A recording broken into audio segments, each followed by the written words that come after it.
Fl-aħħar 24 siegħa nstabu 417 il-każ ġdid ta' COVID-19 f'pajjiżna fil-waqt li fihom 162 persuna oħra biex il-każi attivi is-suma 5207.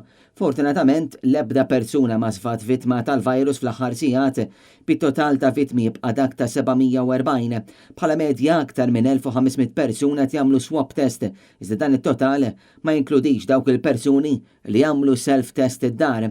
Intant, minkejja ta' kuljum qed inkomplu naraw il-każijiet attivi jiżdiedu, numru kbir ta' anzjani qed joqogħdu lura milli jieħdu t-tieni doża tal-booster fil-waqt li tisiru sejħiet kontinwi mid-Dipartiment tas-Saħħa biex minnu fih jaffiċinhom biex jieħdu il-vaċċin.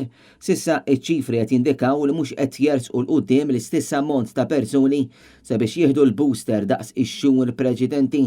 L-akbar ammont ta' anzjani li ħadu t-tilqima tal-booster kienu dawk li għandhom aktar minn 80 sena, dawk ta' età bejn is-70 u 80 sena li ħadu l-booster kienu 44% fil-waqt li kienu 32% biss li ħadu t-tieni booster u għandhom biss bejn il-65 u 70 sena. Fl-aħħar jiem waqt il-programm Net Live il-professur Ċarmen Gawċi appellat biex il-pubbliku fejn jista' jibqa' jilbes il-maskri speċjalment meta jkun fir-rassa.